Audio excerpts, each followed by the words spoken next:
Hi, this is Sally Morgan, physical therapist, craniosacral therapist, and Tellington T-Touch practitioner for animals and people. And this is Tristan. He's a Corgi, and we're here. Whoop, he's burping. Excuse you, Biz. We're here for another episode of Conversations with a Corgi. Excuse me for starting a little late today. I am just so busy. And when you're absolutely flat out working till 9 o'clock at night, you just don't get up at 5 in the morning like you used to. So I apologize for that, but we are here to continue our talk about emotion code and to also talk today more in depth about heart walls. But I want to start today with a heart hug, crossing your hands over your heart. You're going to make a circle and a quarter. You can do this on your dog if he's with you, or your kitty, or your bunny, or your horse. And as we do this, I want to just send some thoughts of comfort and support to all of the people affected by the horrible shooting in Las Vegas. It's just really unbelievable, the cruelty that the human race can inflict on each other. And that's all I should say about that. So let's take a deep breath in as we make that circle and a quarter around our heart and back to the 9. And exhale. And you have the 6 at the bottom towards your feet, and another one. And I always like, when there is something distressing in the news, to think about Ho'oponopono and also think about things that I am grateful for, because I think gratitude is a good way to shield yourself and to also ward off things happening to you that are more than you can handle. So I always like to use 3 thoughts of gratitude. Tristan's sleeping on the dining room table. That's why he's moving.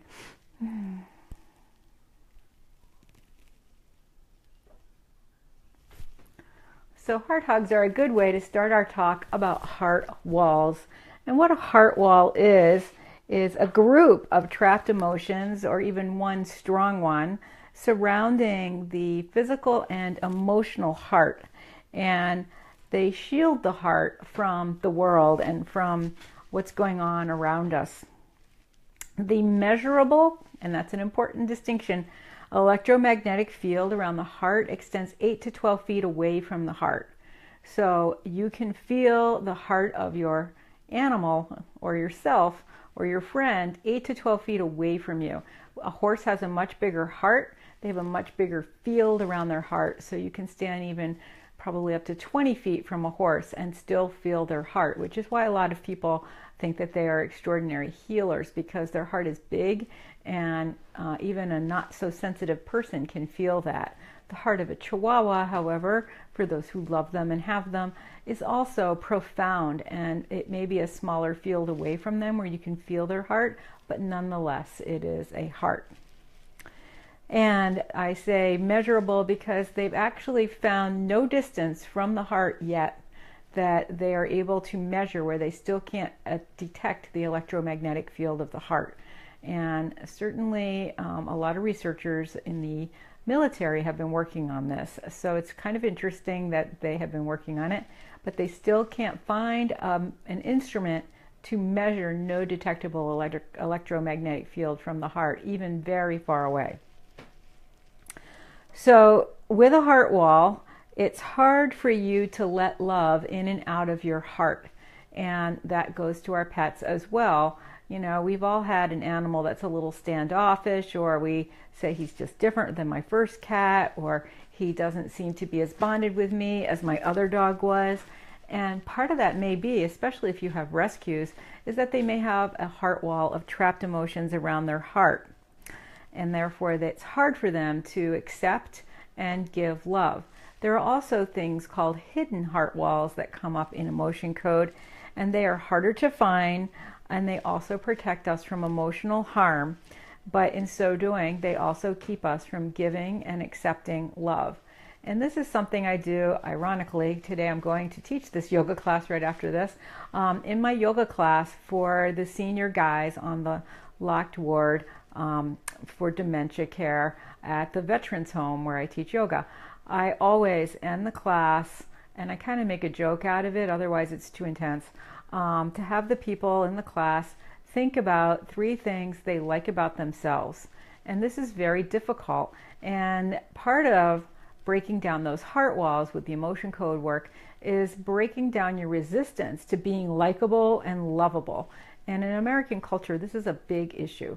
So being able to give and receive love is very important. And certainly with our animals, it's part of our connection with them, that we feel that openness between the hearts of us and our animals.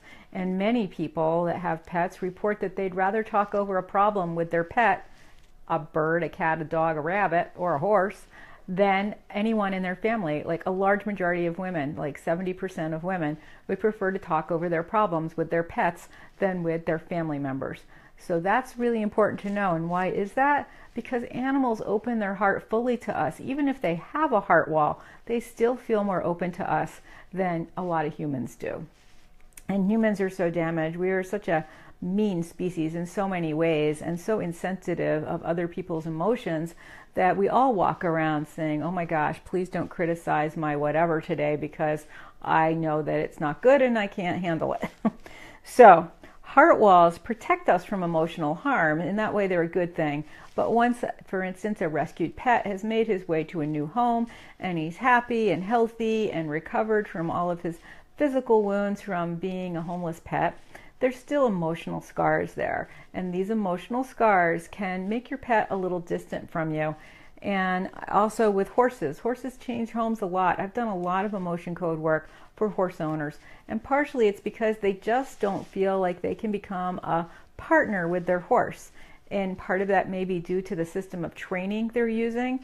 You know, maybe they have a very dominance-based or, what's the other word? Correction-based kind of training instead of building a partnership as you would with a friend, saying, let me show you how to climb this mountain and then let's do it together. You know, that works a lot better than saying, no, you're doing it wrong. No, don't do that. No, you can't do that. That's wrong. And that's often how we train our animals. So it doesn't help us build a heart connection with them.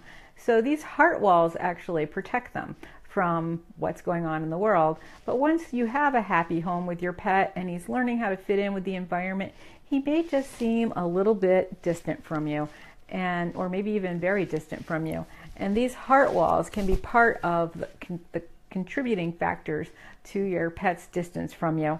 So releasing a heart wall is often followed by a profound connection to your pet and a sense of feeling connected to the universal consciousness that is around all of us after releasing a heart wall. Heart walls can, just interfere with your true happiness and contentment here. So when I worked with my sister's dogs, many of them were rescued, and many of them were from puppy mills, and so they had lost many litters, and they were living in horrible situations, some of hers, others not so much, but they still had a lot of emotion trapped in their heart from the way their puppies were coming into the world and being taken from them. And many, many shelter dogs have a lot of heart walls because they've had to protect themselves from the cruelty of the humans in their early lives, either towards them or towards their parents. So releasing a heart wall can really make you feel just so relieved. There's this level of tension that you're not even so aware of that informs every area of your life. And when that is gone, you just feel like dancing. I mean, you feel light and happy. And of course, many people have many layers of heart walls, and so do many pets. And so it takes many sessions of emotion code to break down a heart wall. There can be many trapped emotions in a heart wall, and releasing them all fully, related to the same issue always, it takes some time and many sessions sometimes. So with one horse in particular, we were working with his heart wall and asking him a question. I think the question was, what trapped emotions are you ready to release that are keeping you from fully bonding with your human? Something like that. So you ask that question over and over a period of several sessions until all of the emotions attached to that problem are released. And boy, I have so many reports of clients with dogs or horses or cats calling me or emailing me after I've done the last heart wall session and saying, I can't believe it. I walked into the barn this morning and he whinnied for me and came and hung his head over the stall door waiting to see me. He's never done that. Or a cat that's been very standoffish in the house suddenly comes over to sit on your lap. Or a dog that's sort of shy and stood to the back of the group in your house or even by himself suddenly wants to relate to you in a new way. So the effect can be immediate and amazing. And as I said, it sometimes takes several sessions of emotion code work to break down the entire heart wall, generally at least 3, sometimes up to 5. And there can be just a few emotions released each time, or it could be 20 or so. So it can just depend on the animal and what the problem is going on for them. Tristan, you're leaving. He keeps walking down my leg to get to the dining room table because George is there, and he likes George, my stuffed George. We also have an array of lavender on the dining room table drying because I harvested it yesterday from my garden. So that's a little bit of information about heart walls. And as I said, we have this grid of emotions that we use in emotion code work. Here it is. We'll look at it more closely next time. So we're going to continue our talk about emotion code over the next several days. And I'll talk about how we release these trapped emotions in a session and how we work with this chart to determine which one we're going to be releasing at that particular question. So it's a process. It takes about an hour or 40 minutes to do an emotion code session. And if you're working with a heart wall, it could take a little longer because you just have to ask many more questions.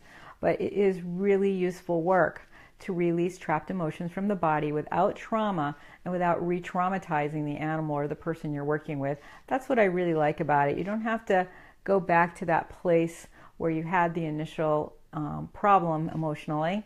You can just have it flash by and release it.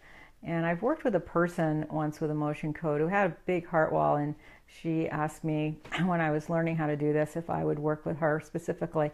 And I had known this person for 4 years. I never knew anything about her life or her past. And on the first session, it became clear that she had suffered some horrible abuse in her earlier years, which she, of course, had never shared with people that she didn't know super well. And she didn't say anything about what was going on. She just had tears running down her face, although the rest of her demeanor was calm. And I said, I think you're really processing a lot of things from your past. And all she did was nod her head. But she didn't have to go back there. She didn't have to tell me a story. She didn't have to tell me all of what had happened to her. And that's one of the things I love about emotion code work, that you don't have to be re-traumatized or investigate it like you would in psychotherapy. You're able to let those emotions go, because by the time you have an emotion code session, you're ready to let them go. You have been carrying things around with you since your childhood, and as an adult, they are no longer serving you often. And if they are, then you aren't ready to let them go, and so those things won't come up in a session. So that's a little bit more about emotion code, our second one, where we talked about heart walls.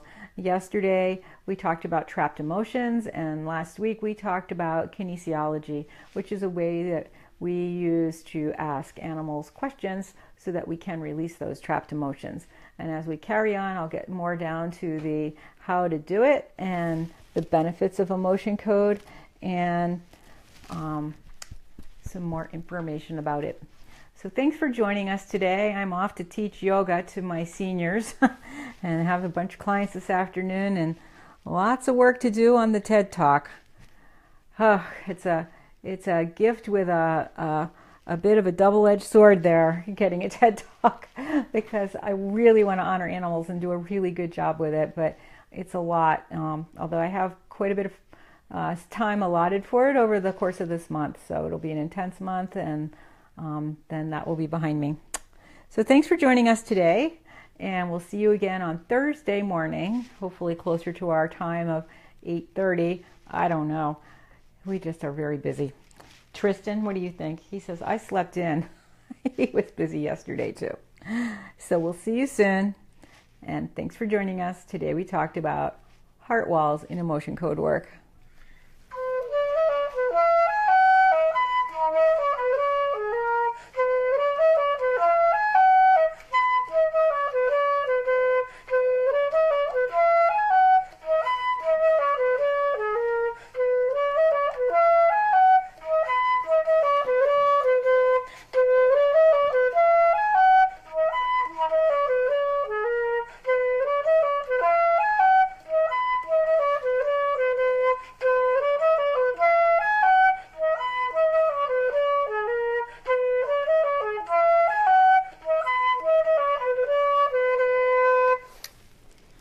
Have a great day. Thanks for joining us. Hi, Pat.